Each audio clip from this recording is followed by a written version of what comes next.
पाठ 10 देशभक्त युवक। बात उन दिनों की है जब भारत में आजादी की लड़ाई छिड़ी हुई थी। तब कुछ देशभक्त ऐसे भी थे जो विदेशों में रहते थे। ऐसे ही एक देशभक्त युवक थे करतार सिंह सराभा। वे अमेरिका में रह रहे थे। करतार सिंह ने अमेरिका में रहकर ही अंग्रेजों के विरुद्ध आंदोलन चला रखा था। उन्होंने वहां बसे भारतीयों को एकजुट कर रखा था।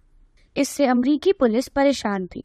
जब करतार सिंह की गतिविधियां बढ़ने लगी तब वहां की पुलिस उनके पीछे हाथ धोकर पड़ गई।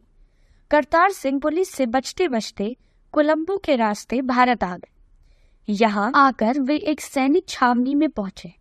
छावनी में वे भारतीय सैनिकों को अंग्रेजों के विरुद्ध विद्रोह करने के लिए उकसाया। एक दिन अंग्रेज पुलिस ने करतार सिंह को पकड़ लिया। उन पर मुकदमा चलाया गया और उन्हें फांसी की सजा सुना दी गई। जेल में करतार सिंह के दादाजी उनसे मिलने आए। करतार सिंह का लालन पालन दादाजी ने ही किया था, क्योंकि उनके पिता बचपन में ही गुजर गए थे। उन्होंने पोते को समझाया, बेटा अभी तेरी उम्र बहुत कम है, घर में सबका बुरा हाल है। मैंने सुना है कि यदि तुम वायसराय के नाम माफीनामा लिखकर दे दोगे तो शायद फांसी से बच जाओगे।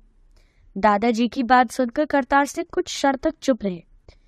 फिर उनसे पूछा, दादाजी हमारे गांव में रज्जू नाम का एक नौजवान था, वह आजकल कहाँ है? दादाजी बोले, बेटा वह पिछले दिनों प्लेग के कारण स्वर्ग सिधार गया। इसके बाद करतार सिंह ने अपने एक रिश्तेदार का हालचाल पूछा तो दादाजी ने बताया वह हैजे से मर गया। अब करतार सिंह ने कहा, दादाजी आप क्या चाहते हैं कि आपका पोता आपकी मातृभूमि की आजादी के लिए ना मरे? वह किसी बीमारी से बिस्तर पर पड़ा पड़ा मर जाए। पोते के मुंह से देशभक्त से भरे शब्द सुनकर दादाजी भी चुप रह गए। उनकी आंखों से खुशी के आंसू निकल पड़े। करतार सिंह को 16 नवंबर 1915 को फांसी दे दी गई।